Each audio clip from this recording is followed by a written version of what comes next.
Hello friends, இன்னைக்கு நம்ம இசை கிச்சனில் சுவையான கொண்டக்கடலை வடை எப்படி பண்ணலாம்னு பார்க்க போகிறோம். இது வந்து ரேஷன் கடையில் கொடுத்த கடலை, அதில் வந்து நம்ம வடை பண்ண போகிறோம்.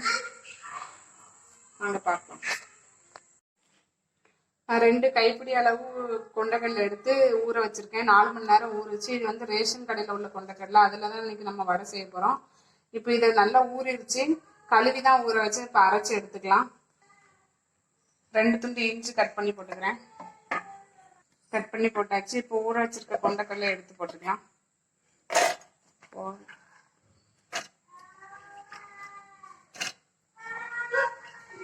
நான் சின்ன பூண்டா ஒரு 6 பல் பூண்டு அப்படியே போட்டுக்கிறேன். தோல் உரிக்காம தான் போடுறேன். 4 வரமிளகாய் போட்டுக்கிறேன். உங்களுக்கு எவ்வளோ காரம் வேணுமோ அந்த அளவுக்கு போட்டுக்கோங்க. இது 4 வரமிளகாய் கரெக்டாக இருக்கும். 4 போட்டுக்கிறேன். போட்டாச்சு. நான் இப்போ இதை அரைச்சி எடுத்துக்கிறேன். இந்த அளவுக்கு மாவு அரைச்சிக்கோங்க. இப்போ இதை இன்னொரு பாத்திரத்தில் வளைச்சி போட்டுக்கலாம்.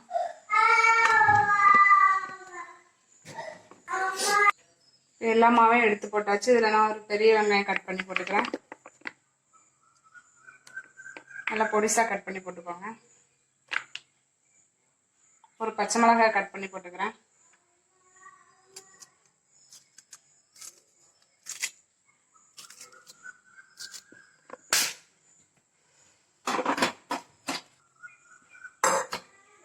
ஒரு கொத்து கருவேப்பிலை போட்டுக்கிறேன்.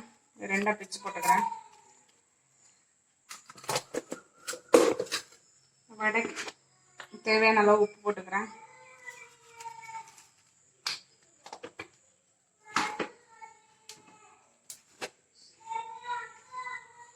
ஒரு ஸ்பூன் பெருங்காய பொடி போட்டுக்கிறேன்.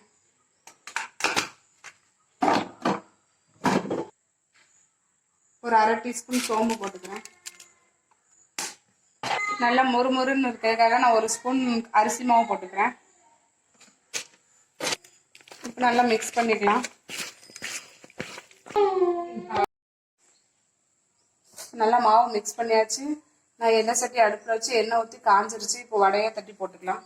உங்களுக்கு எந்த ஷேப்பில் வேணுமோ அந்த ஷேப்பில் தட்டி போட்டுக்கோங்க. லைட்டாக தண்ணியில் கையை தொட்டுட்டு அதுக்கப்புறமா இந்த மாதிரி தட்டி போடுங்க. சிம்மில் வச்சுக்கோங்க. லோ ஃப்ளேமில் வச்சுட்டு எப்படி தட்டி போடுங்க.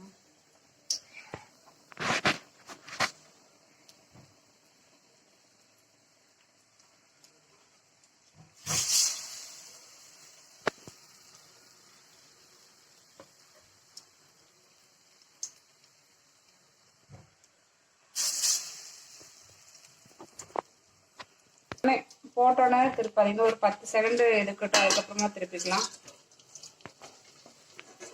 திருப்பி விட்டுருங்க.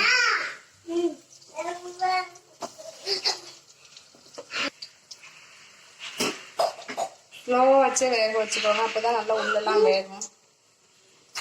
இப்போ நல்லா 2 பக்கமும் திருப்பி விட்டு நல்லா வெந்துருச்சு. இப்போ எடுத்துடலாம்.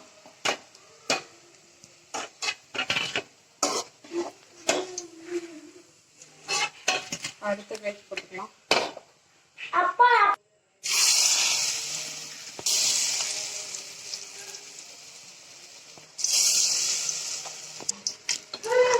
லைட்டாக திருப்பி விட்டுக்கலாம்.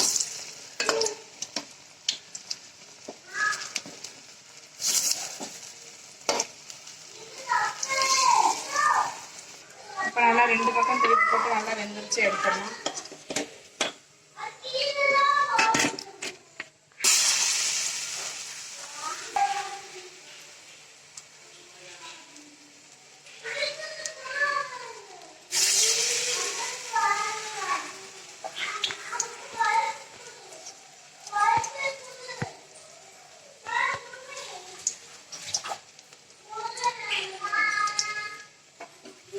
லைட்டாக திருப்பி விட்டுக்கலாம். போட்ட உடனே திருப்பாதீங்க. ஒரு 10 செகண்ட் கழிச்சு திருப்புங்க. அப்போதான் ஈஸியாக திருப்புறதுக்கு வரும். இப்போ நம்ம சுவையான கொண்டக்கடலை வடை ரெடி ஆயிடுச்சு. இதுக்கு தொட்டுக்கிறதுக்கு தேங்காய் சட்னி இருந்தால் நல்லா டேஸ்ட்டாக இருக்கும். நல்லா சாஃப்டாக இருக்கும் பாருங்க. இதே மாதிரி நீங்களும் ட்ரை பண்ணி பாருங்கள். இந்த வீடியோ உங்களுக்கு பிடிச்சுன்னா லைக் பண்ணுங்கள், கமெண்ட் பண்ணுங்கள், ஷேர் பண்ணுங்கள். மறக்காமல் சப்ஸ்கிரைப் பண்ணிடுங்க. தேங்க்யூ.